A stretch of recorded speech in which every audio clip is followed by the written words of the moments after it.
Aga Hassan Ali Shah assisted the Mir of Sindh to make peace with Charles Napier of the British Raj, which resulted in firm and intimate relation with the British Crown. Due to the great service given by our 46th Imam for peace in the region, the British Empire bestowed upon him a hereditary title of His Highness, which our beloved Hazar Imam Shah Karim Al Hussaini still holds.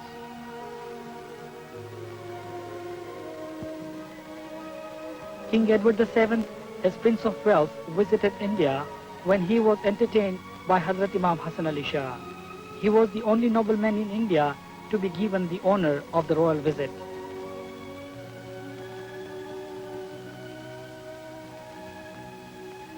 During the Imamat of our 47th Imam Aga Ali Shah, the relation with the British Empire and the House of Imam was very cordial. Her Highness Lady Ali Shah Sarkar Mata Salamat, the mother of Hazrat Imam Sultan Muhammad Shah, was highly respected by the British Crown. It was in recognition of her noble birth and magnificent services, which she rendered during the First World War, that she was bestowed with the title of Crown of India. During her visit to Europe in 1932, she had the honor of being received by Their Majesties King George, Queen Mary, and other members of the royal family at Buckingham Palace.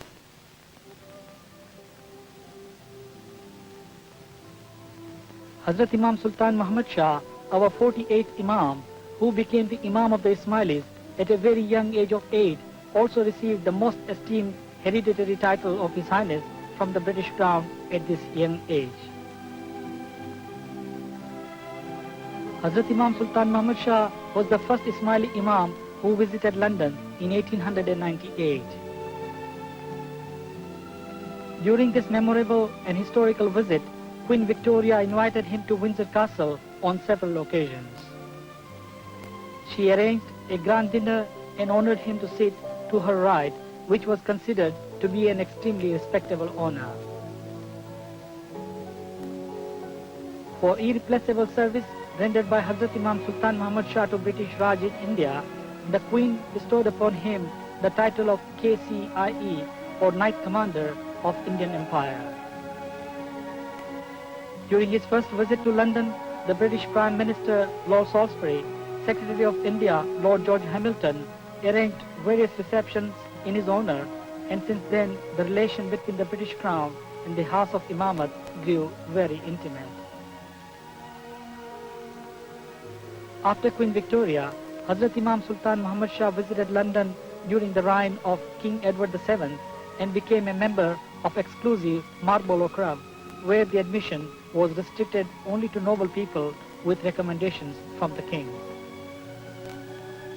The great city of London, once the capital of the British Empire, with whom our Imams had established cordial relations, was now being visited by our 49th Imam Maulana Shah Karim Al Hussaini Hazar Imam after 6 years.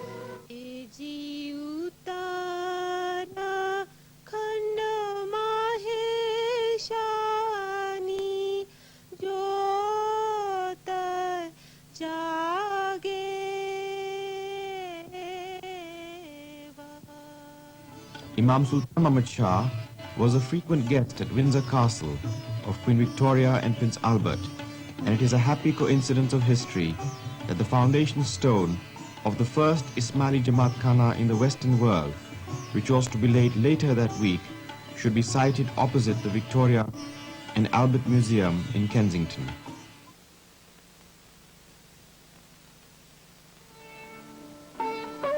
Inside the elegant and decorated marquee, which had risen on the vacant site opposite to the Victoria and Albert Museum, guests, including diplomats, representatives of Greater London Council and Borough of Kensington and Chelsea, and members of the business world, have gathered here for a very special occasion.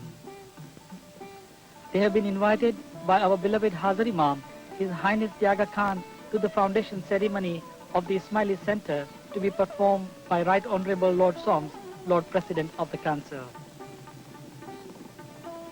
This historical event was also attended by members of the Nurani family, Her Highness Mata Salamat Habiba, Her Highness Princess Tajuddaulah, His Highness Prince Sadruddin, Her Highness Princess Aliya, Prince Amin Muhammad, and Princess Yasmin.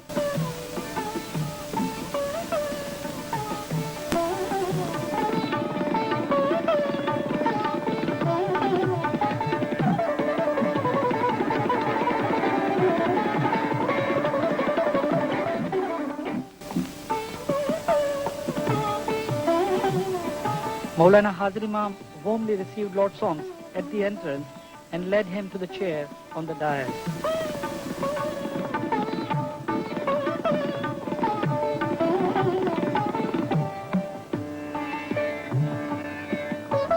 Maulana Hazir Imam then addressed the gathering. That the building of this center is symbolic of a growing understanding of Islam. For some centuries past, the Muslim world has lived in shadow as far as the West was concerned. Muslim civilization and society were poorly understood or not understood at all.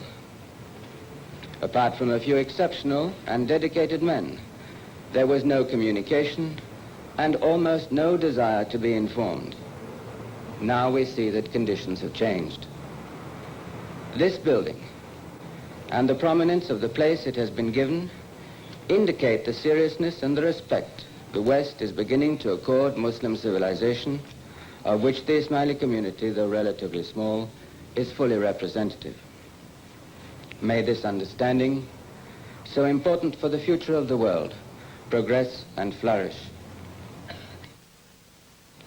I sincerely believe that when this center is completed, it will be, both by its presence and the function it fulfills, an important addition to the institutions of London, a source of pride to all who took part in its creation, and a pledge and token of understanding between East and West. Thanking Lord Soms, he said, A highly creative internationalist, and in the best and broadest sense of the word, a man of the wider world, that I welcome Lord Soms today and request him to perform this foundation ceremony. Thank you. Paying tribute to the community's traditions of hard work and self-help, Lord Soms said, have ordained that there has been a notable increase in recent years in the number of Ismailis who have come to make their homes in Western Europe in general and in the United Kingdom in particular. And wherever they have settled, they have made themselves most welcome. Indeed, in many ways and in many instances, they have set an example.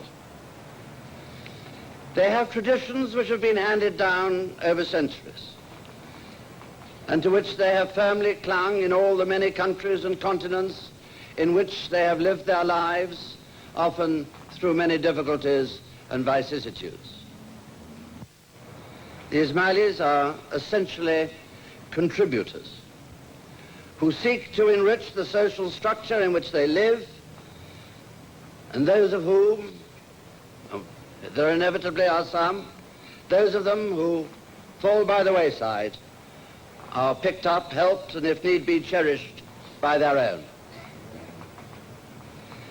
The impression I have is that these traditions and disciplines are as strong today as they were through the centuries that they have spanned by Your Highness's 48 predecessors as Imam. And that this is not unconnected with the fact that the wealth is available today for this new building on this prime site in London, as it has been to create schools, hospitals, and other imaginative schemes in those countries, in other continents, with a high Ismaili population. The centre, of which this is to be the cornerstone, will fill a long-felt need by the 25,000 or so Ismaili people in this country and those of their friends and relations who come to visit them from other countries in Europe and elsewhere. For it will provide both a place of prayer and devotion and also a meeting place with many facilities of a pleasurable character. That this new building, when it is completed, will make its due contribution over many years to come.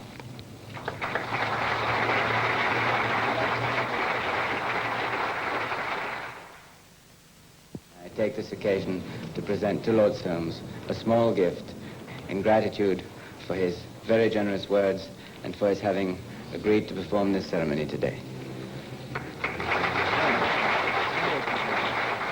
Your Highness, it looks substantial, it feels substantial.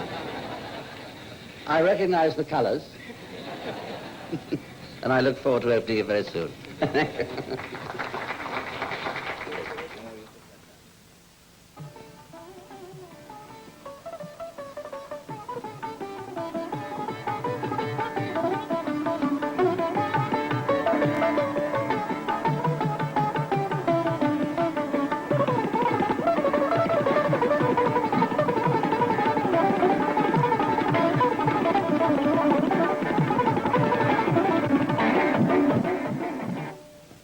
For use by the institutions of Ismaili community and for a public art exhibition gallery.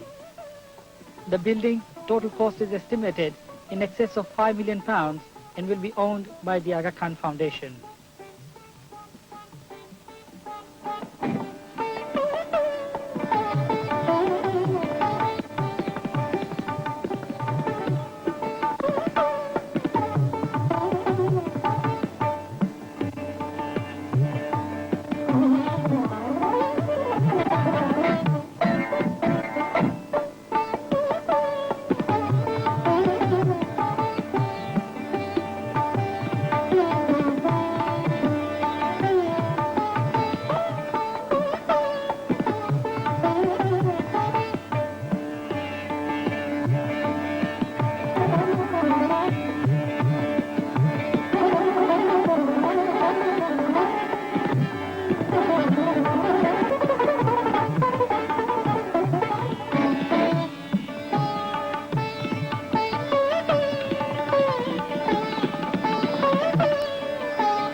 بسم الله الرحمن الرحيم الله نور السماوات والأرض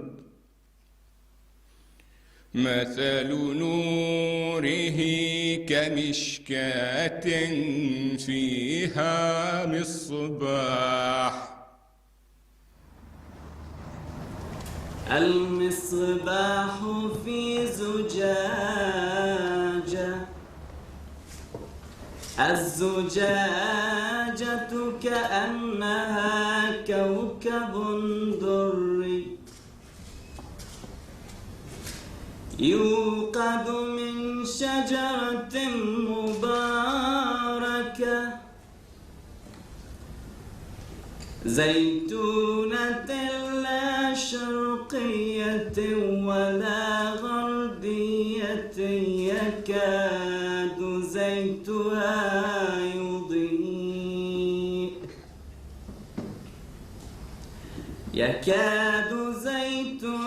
يضيء ولو لم تمسسه نار نور على نور يهدي الله لنوره من يشاء ويضرب الله الأمثال للناس والله بكل شيء عليم صدق الله العظيم.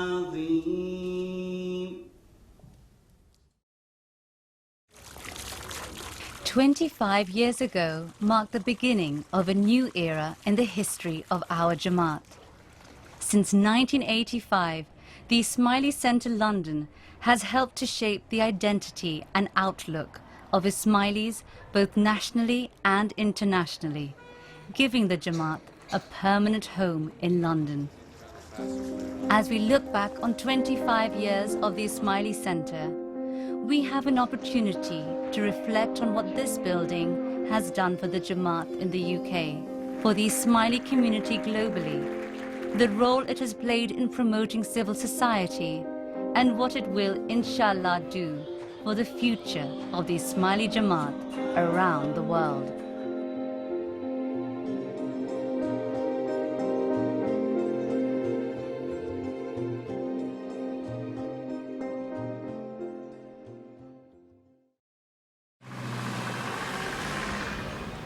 The Ismaili community in Britain traces many of its roots to this country's former colonies in Africa and in Asia. Over this past half-century, Ismailis have established themselves as one amongst many immigrant communities. It is not far from this very site in Kensington that a few young Ismaili students and families first gathered to share the experiences of life in post-war London during the Empire's twilight years. In the early 1950s, the first place of gathering for the Jamaat in London was at 51 Kensington Court. This Jamaat Khana was opened by the late Begum Habibe, the wife of our 48th Imam, on 17th July 1953.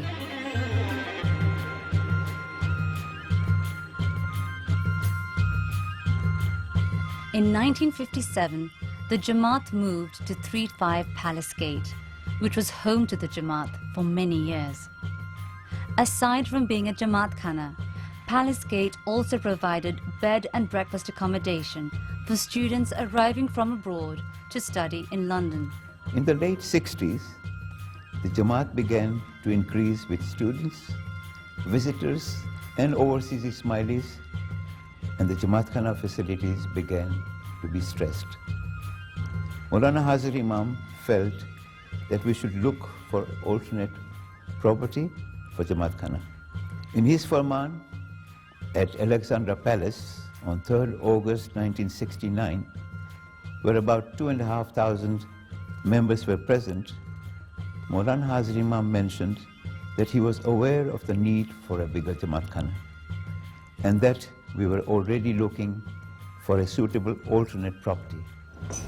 As the presence of the Ismailis in Britain changed from a handful of adventurous students to an increasingly large, permanently established community, originating from different parts of the Third World, speaking different languages, and with very different economic and educational backgrounds, the leaders and I were faced with the difficult question of determining the steps that we should take to assist the community to establish itself well and definitively in the United Kingdom. We concluded that centres of social and religious life were a condition sine qua non to enable the community to practice its faith, maintain its traditions, and protect its identity. It was in 1978 that when Hazrat Imam first, we had a meeting, the president of the council then and myself, and Hazrat Imam explained to us what the project was going to be, and that he wanted a purpose-built, high-profile Jamaat Khana in London for the Jamaat in United Kingdom. The history of the site of land for the Ismaili Centre can be traced back to the 1860s. 7 houses dubbed Cromwell Gardens were erected on the site in 1867 by John Spicer. In 1937, the site was purchased by the Shakespeare Memorial National Theatre Committee for the purpose of constructing a national theatre. I suppose that I am here as the next best thing to Shakespeare. Although the title deeds were presented in 1938 by Irish playwright George Bernard Shaw, the theatre was never to be built on the site. In time, it was realized that the site was too small for the ambitions of a national theatre, and in 1942, the land was exchanged by the National Theatre Committee in favor of a site on the south bank of the Thames.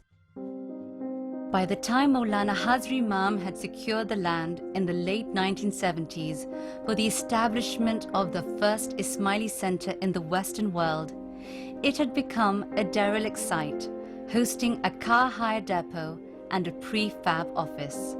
Yet, according to journalist Christopher Long, the land between Thurlow Place and Cromwell Road was arguably the most prominent and prestigious plot of development land in West London.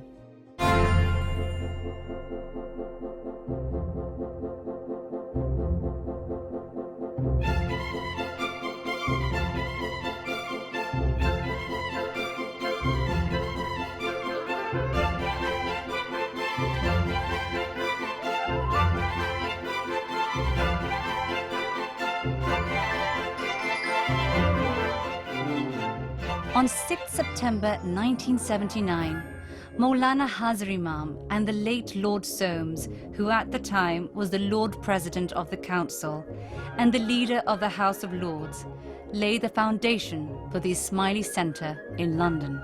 I sincerely believe that when this centre is completed, it will be, both by its presence and the function it fulfills, an important addition to the institutions of London, a source of pride to all who took part in its creation, and a pledge and token of understanding between East and West. Speaking at the ceremony, Lord Soames commended the Jamaat in the United Kingdom for being contributing citizens of society.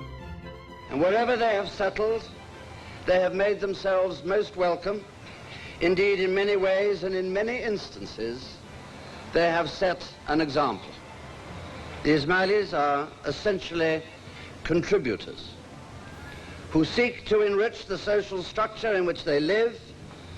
The centre, of which this is to be the cornerstone, will fill a long-felt need by the 25,000 or so Ismaili people in this country, for it will provide both a place of prayer and devotion and also a meeting place with many facilities of a pleasurable character.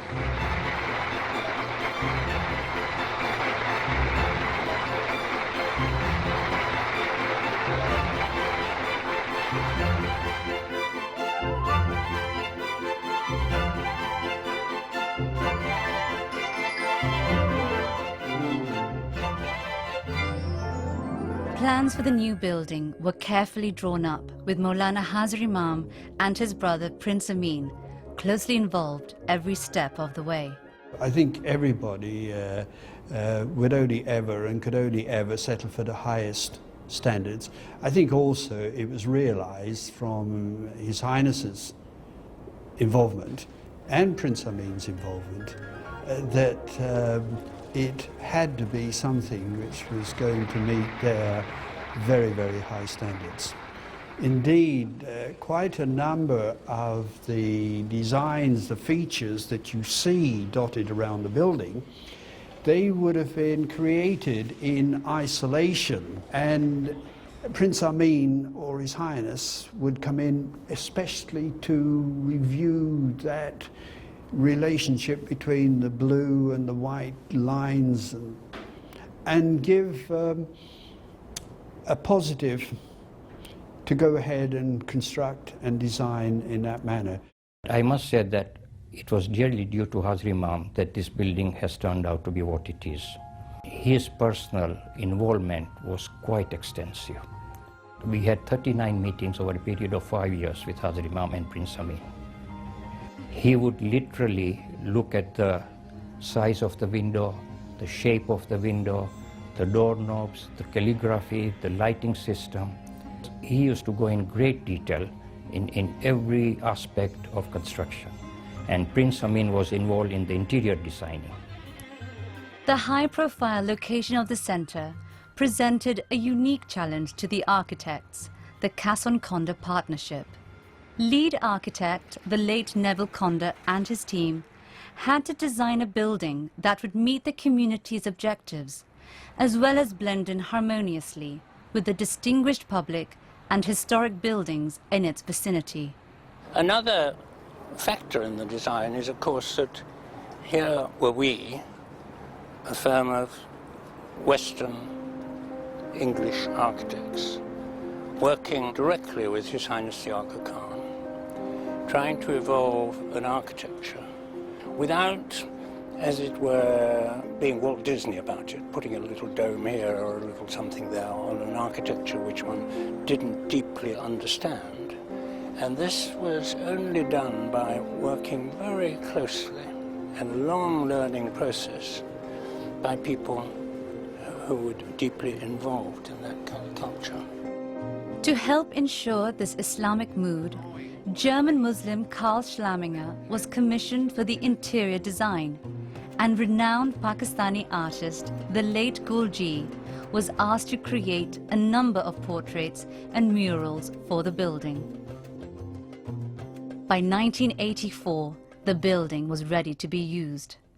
Maulana Hazar Imam sent a message to the UK Jamaat in which he said, "During my Silver Jubilee Darbar in London, I said that the Ismaili Centre is a symbol of the status that I desire for my Jamaat in the United Kingdom.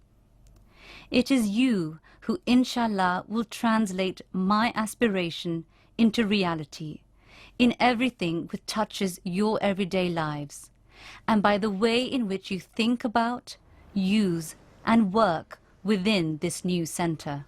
We moved here on the 10th of April to open the Jamaat Khana. It was very happy and historical occasion because Jamaat appreciated that this is the first time in central London we have a Ismaili Centre on a very prestigious location.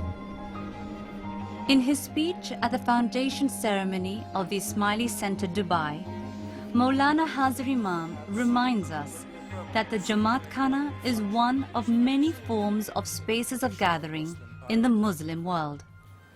For many centuries, a prominent feature of the Muslim religious landscape has been the variety of spaces of gathering coexisting harmoniously with the masjid, which in itself has accommodated a range of diverse institutional spaces for educational, social, and reflective purposes.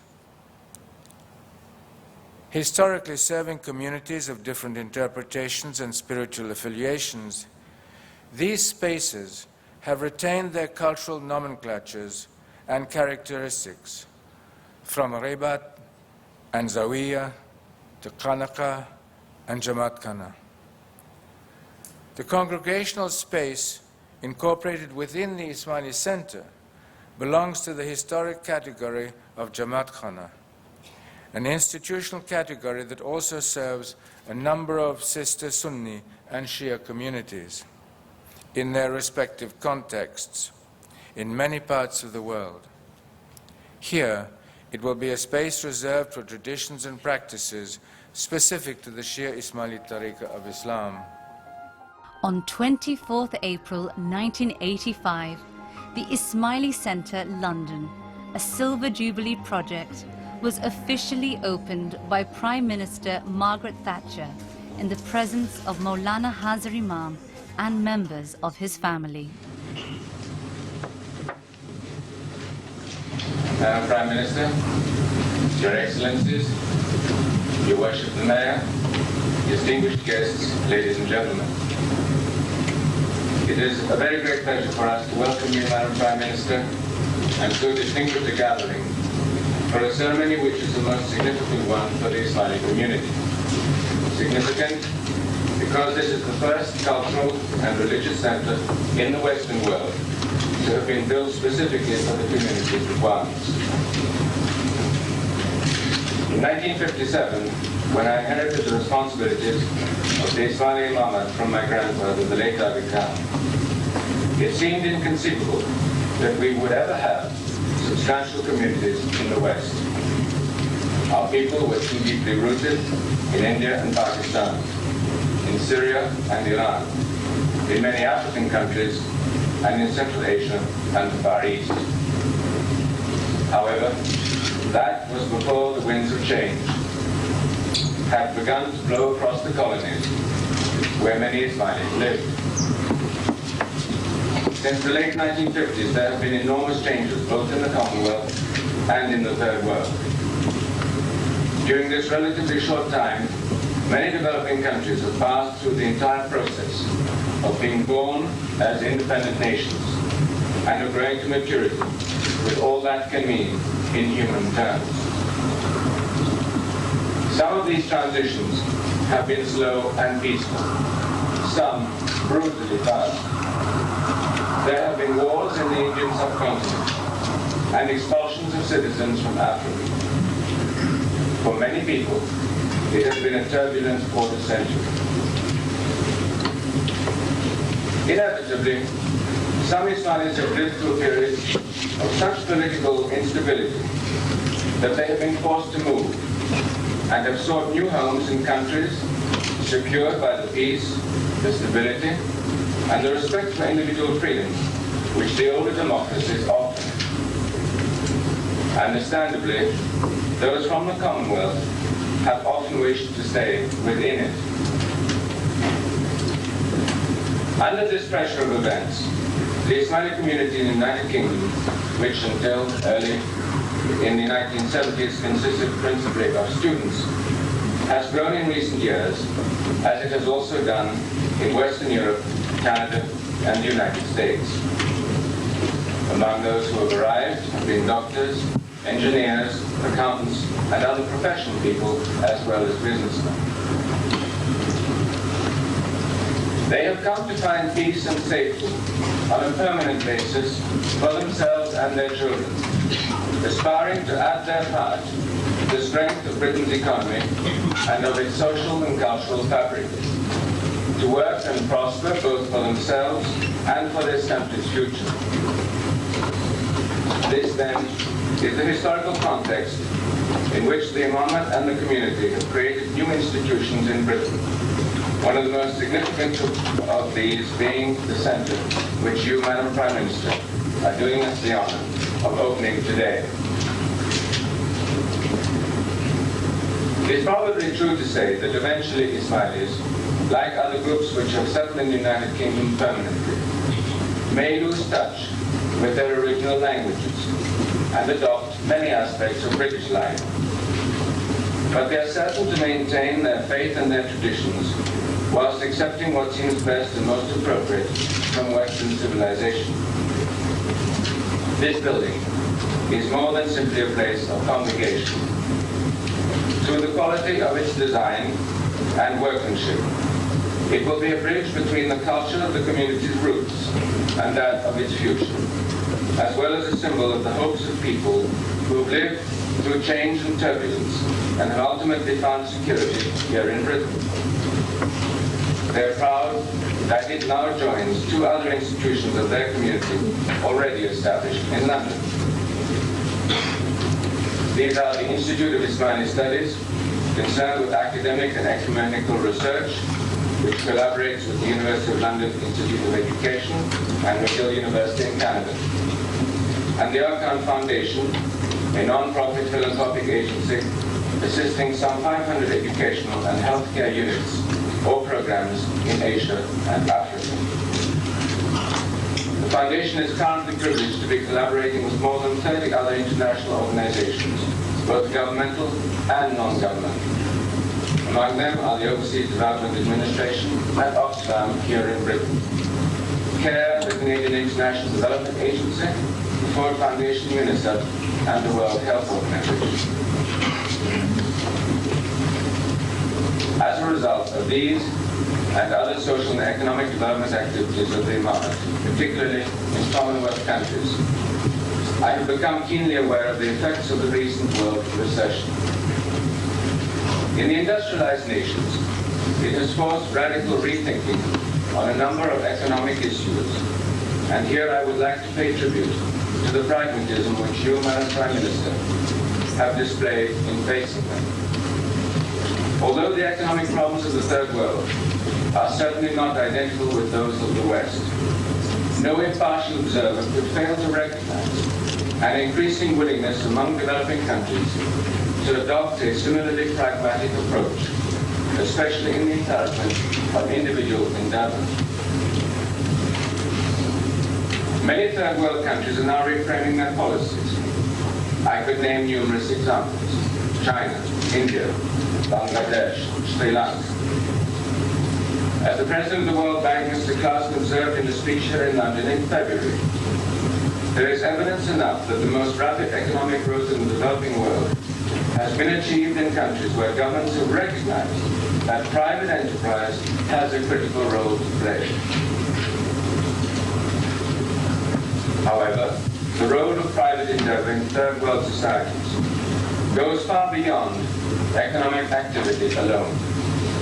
It has long extended into healthcare, into education, into the crucial area of rural development, into almost every aspect of nation building. Nor is the newfound recognition of its worth connected only with competing ideologies. I believe that it is a reflection of the urgent need to make the fullest use of all a nation's available resources, of which in the third world, efforts of individuals are a major component. Islam emphasizes the duty of man to be productive within the context of his family and his society, but warns that enterprise without a social conscience is not acceptable. When they can be created, people are far and away the third world's largest resource, and its largest liability when they are unproductive or lazy. Obviously, individuals cannot realize their potential unless governments provide an environment which enables them so to do. It is here in particular, Madam Prime Minister, that I feel the British willingness to articulate and promote fresh ways of thought is of such value. Created, industrialized nations, new or old, can exercise considerable influence in the third world by encouraging governments there to test new ideas. And those ideas are destined to become increasingly powerful as the revolution in communications exposes more and more people, particularly the vast rural majority of the developing countries, to their impact.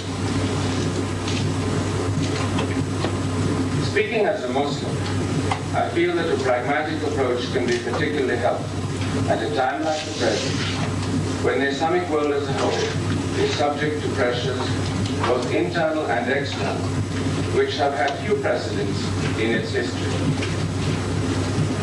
Those internal pressures include conflict between different interpretations of our faith, conducted sometimes openly through war and elsewhere covertly, through the use of finance and propaganda. Meanwhile, extraneous forces such as the famine now blighting much of Muslim sub-Saharan Africa contrast with the extreme wealth which has come to the desert lands of the Gulf and create an increasing polarization within the Islamic world.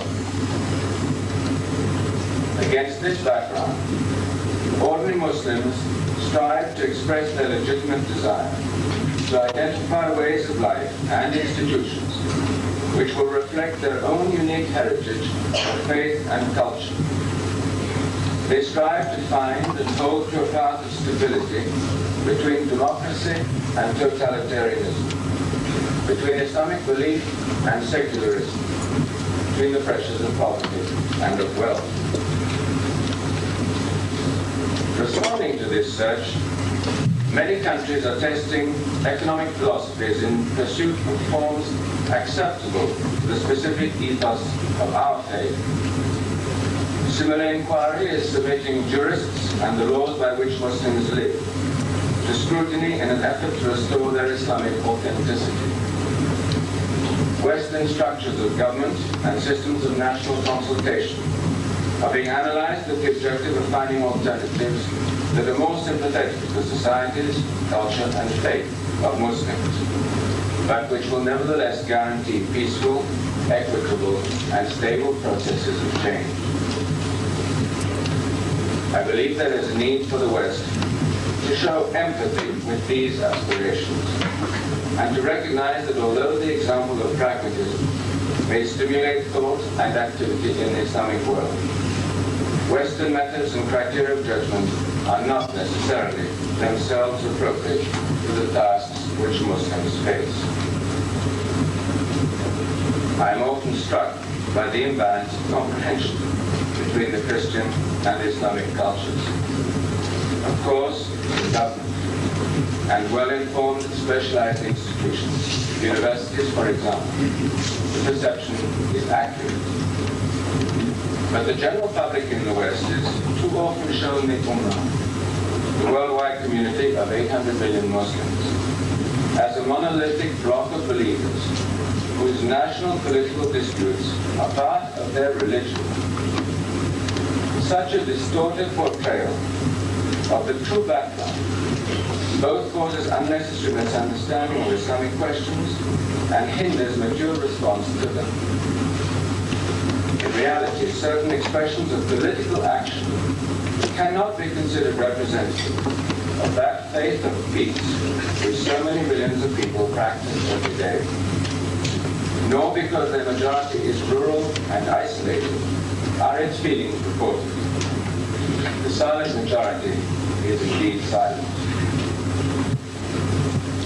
It is my deep conviction that a strong consensus of wisdom does exist within the Islamic world, and that the silent majority of Muslims wishes to heal divisions, not exacerbate them. This desire is one which the Islamic community, being spread virtually throughout the Ummah, has good cause both to appreciate and to share. Given a wider understanding of the forces acting upon the Islamic Ummah, I am sure that the industrialized nations can help to add strength to its efforts for peace and the world economy. I believe, Madam Prime Minister, that your presence here today is proof of your own comprehension of the issues involved and of your willingness to assist in their resolution, as well as being an expression of welcome and consideration for the young Ismaili community now established in Britain. We are all greatly honored at your being with us, Madam Prime Minister. It is a source of pleasure and pride to the Ismaili community, and this centre should be situated in the heart of London, and we now look forward to its becoming a valuable addition to this distinguished nation. Thank you.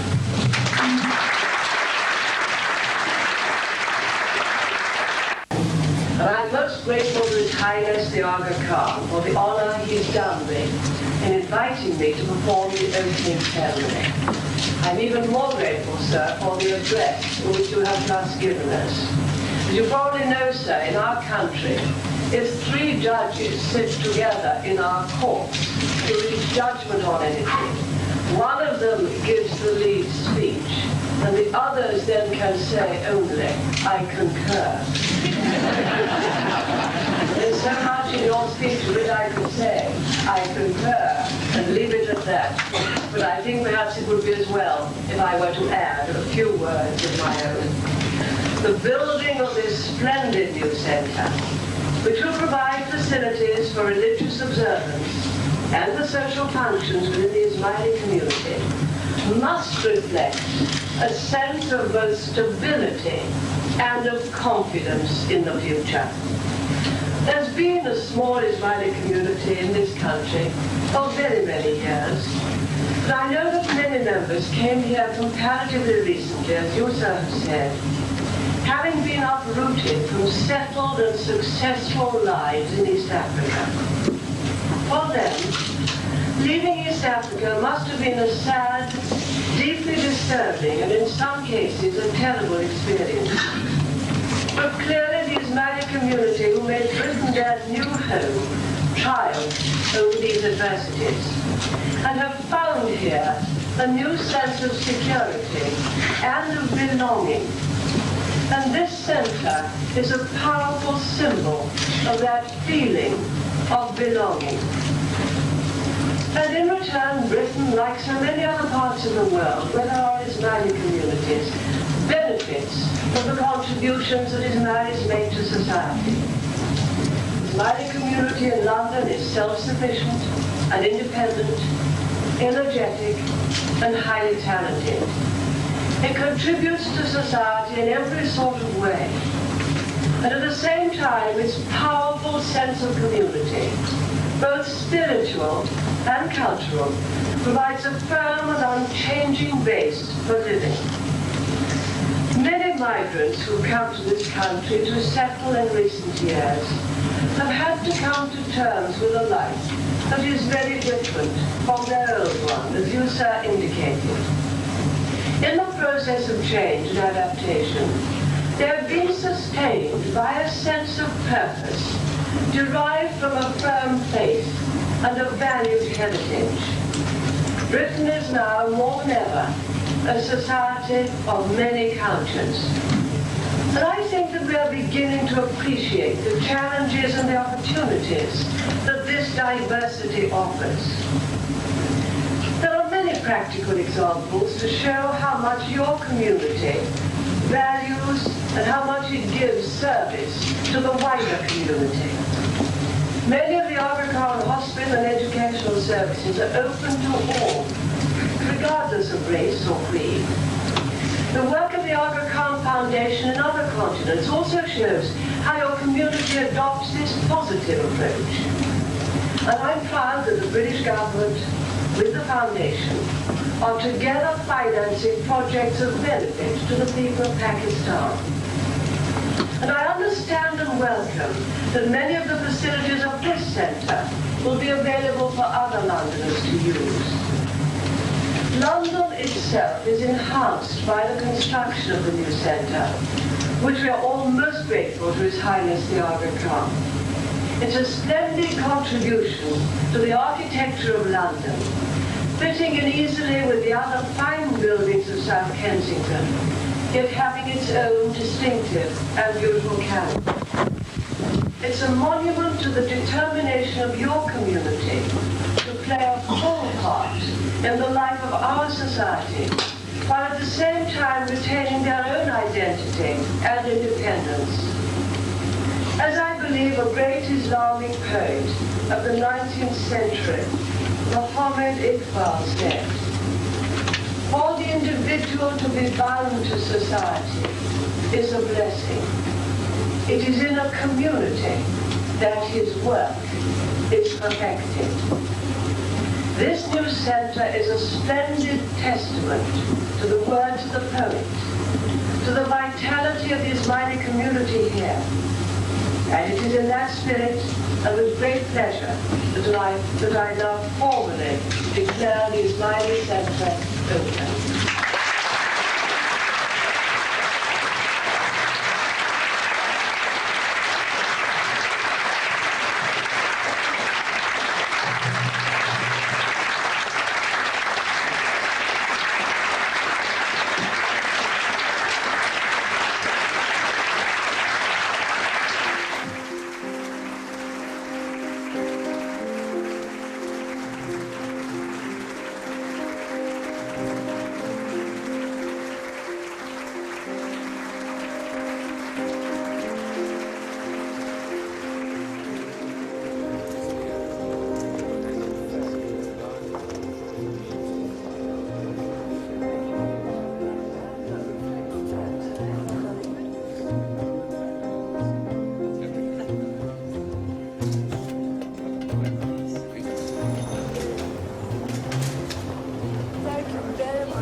This invocation, central to the Muslim faith, greets visitors as they enter the Ismaili Centre in London. Water ripples from a seven-sided marble fountain, drowning out the sounds of central London traffic outside. You walk towards this building in the evening after your day at work, and these doors suddenly mark the space between what is outside and something very different which is inside.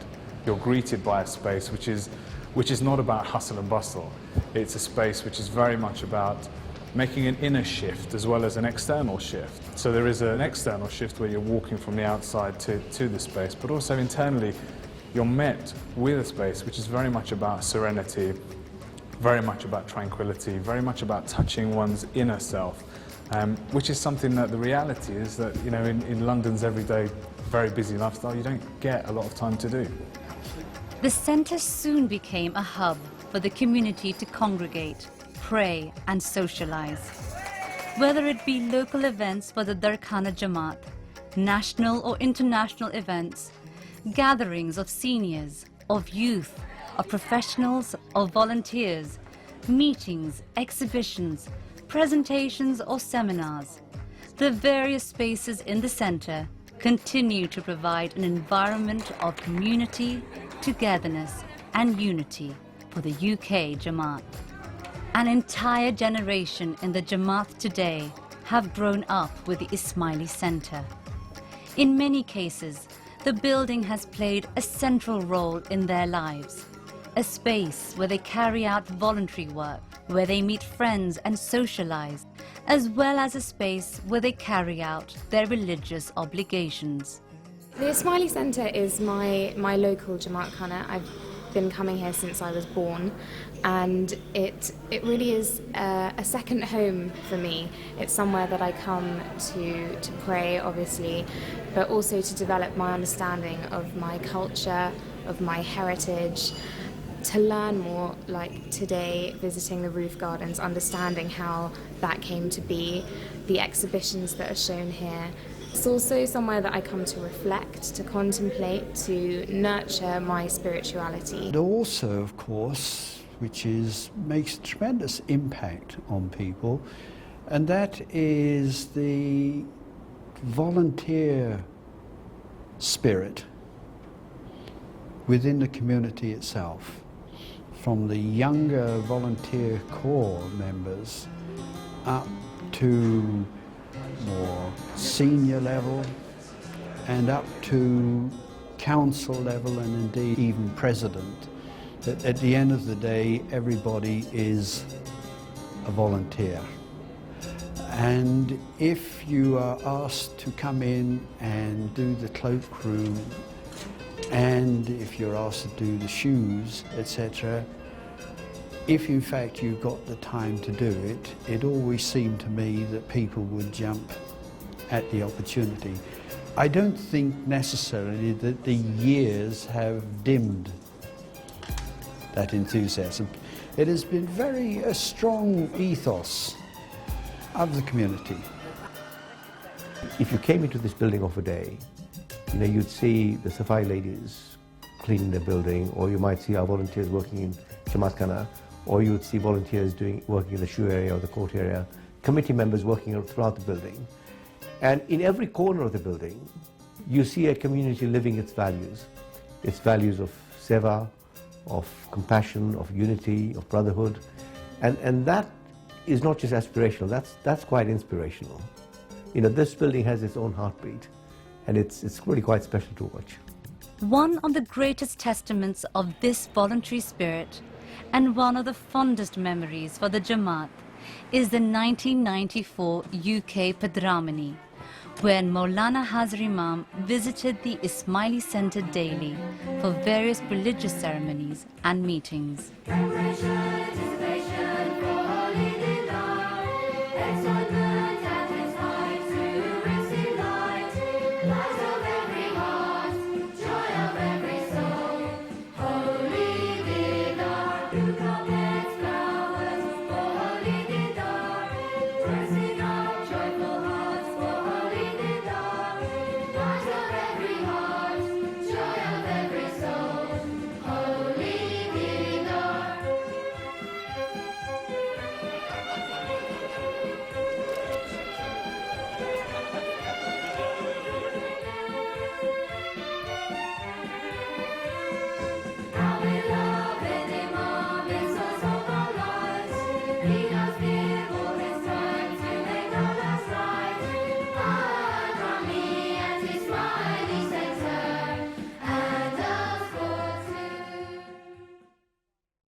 The Ismaili Centre has also played an important role for the global Jamaat, with numerous institutions using the building to host meetings, conferences and presentations.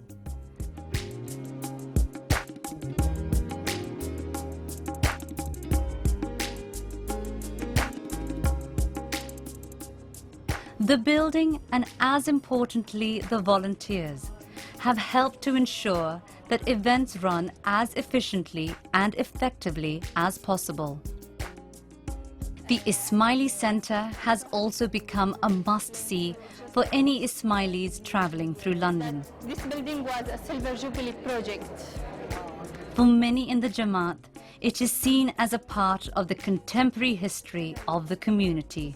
It's a breathtaking building, just the different aspects of it is very inspiring, I would say. I mean, it's just so different from what you see in the Jamaat Khana that I go to.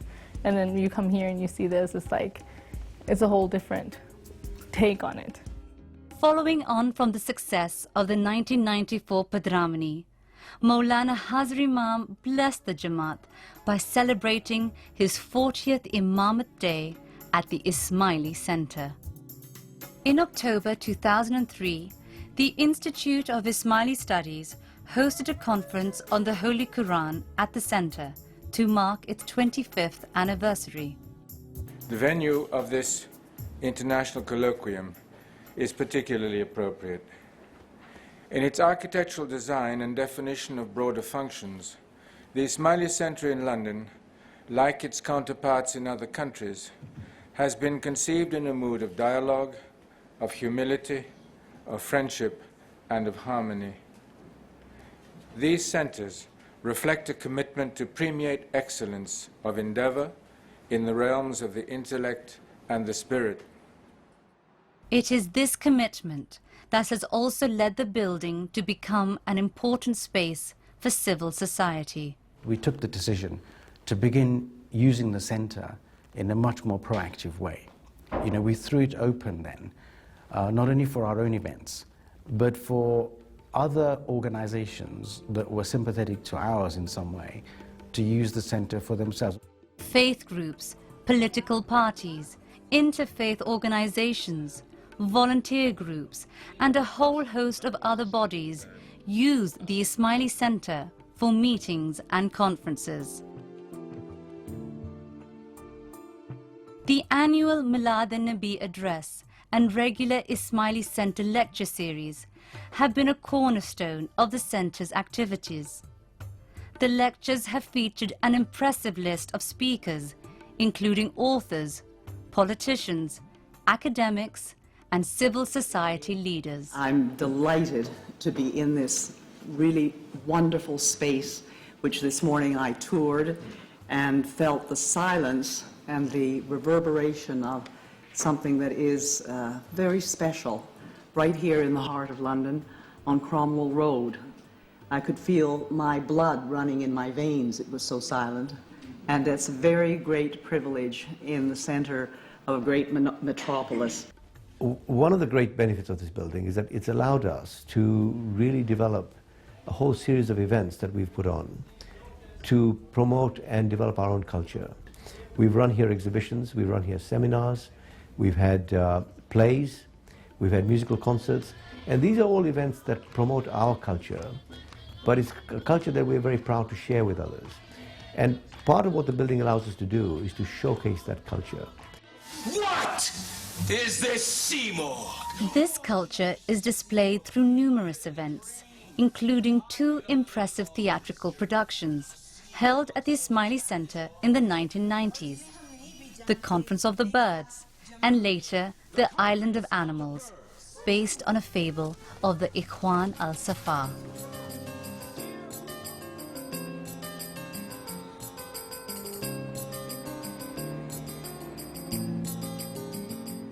Now, we're situated here in an area that has a very clear focus on culture, amongst some absolutely leading world-class, culturally important institutions. The V&A Museum, you've got the National History Museum, you've got the Royal Geographic Society, you've got the Science Museum. These are absolutely world-class institutions. And it's a great privilege for us to be part of this golden thread of culture. But it means that we have a role to play. And our role here is to be able to demonstrate that as a Muslim civil society institution, we too can add to the cultural environment of this country. We too can add knowledge. We too can add to the quality of life and to the ambience of the environment. And in all of this ways, we provide a very useful role.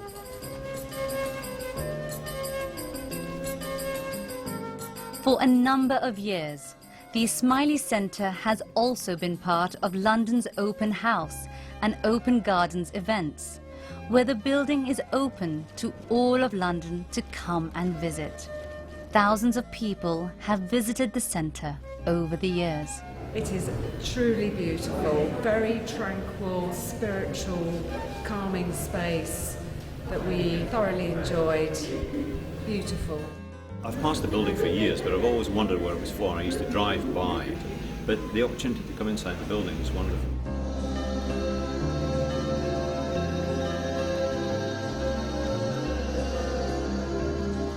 One of the most unique features of the building is the roof garden. In the Islamic world, gardens are seen as a place of peace, an escape from the noise outside, a place of serenity and tranquility. The idea of a garden designed on the model of the Chahar Bagh, the 4-part Islamic garden, in the heart of central London, in a space from which you can look up to the domes of the Victoria and Albert Museum, and at the same time be totally unaffected by the sounds of the traffic below, is something that most people just don't expect. In the last few years, we have also taken an active role in the annual Exhibition Road Music Day, where the centre has hosted recitals and performances, and the Ismaili volunteers have served all the institutions along the road.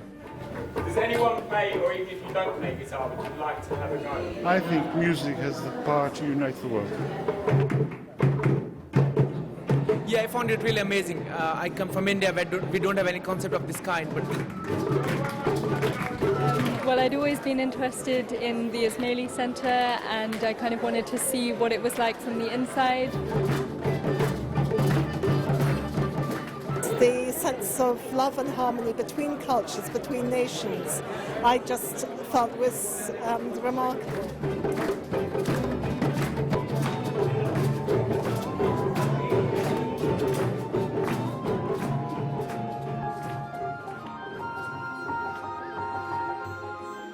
Over the last 25 years, a number of dignitaries have visited the Ismaili Centre.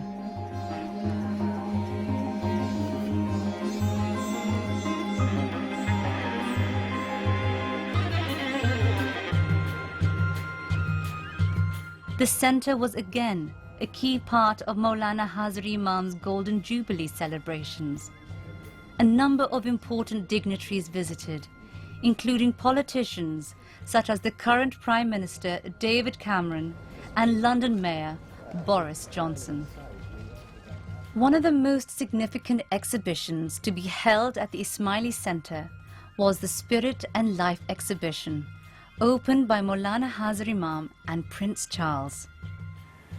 We hope and trust it will contribute to a deeper understanding among cultures, to the strengthening of true cultural pluralism, which is increasingly essential to peace and to progress in our world. This is an appropriate place for us to share in this vision and to talk about that objective.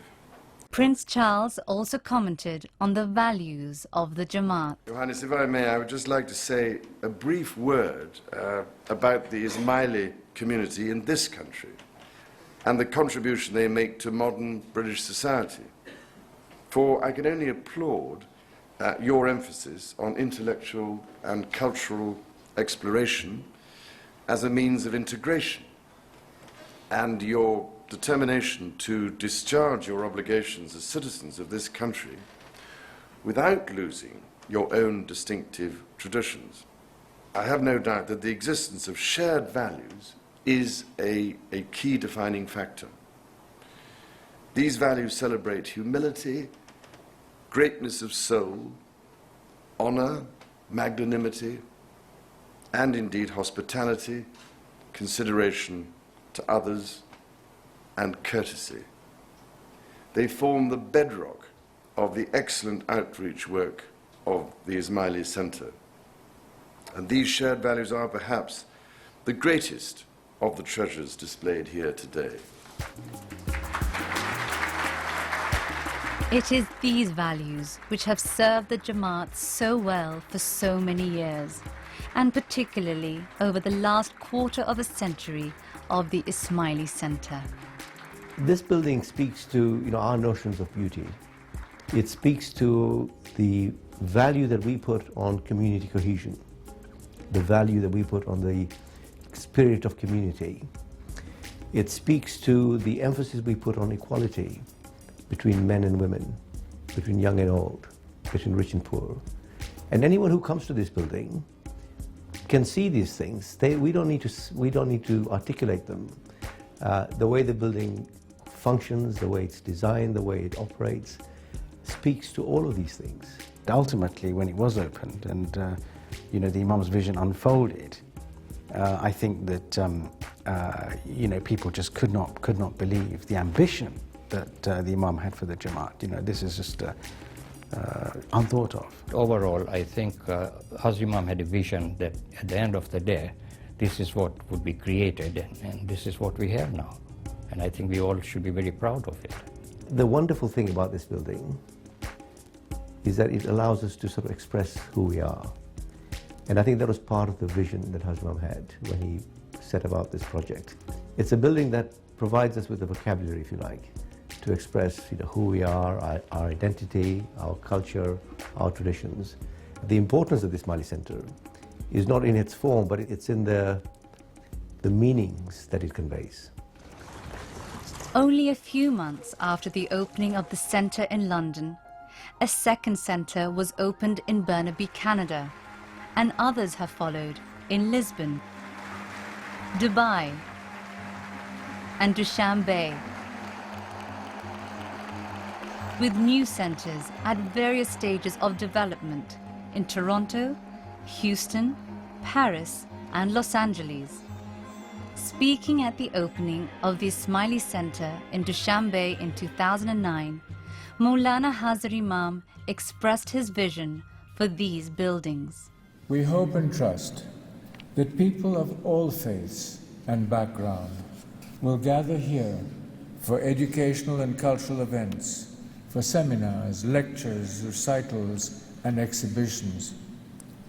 We will seek to demonstrate that spiritual insight and worldly knowledge are not separate or opposing realms, but that they must always nourish one another, and that the world of faith and the material world are the dual responsibilities of humankind.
Malta.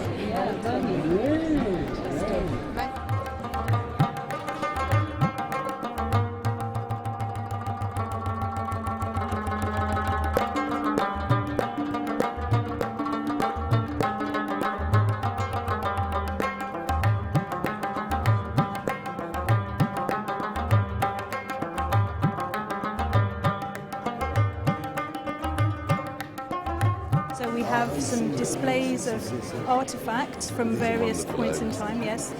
This is Kufic script within the 10th. Is it really? And in fact, that's informed some of the designs that you see within the Ismaili centres.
Well, today we're celebrating 35 years of the Ismaili Centre.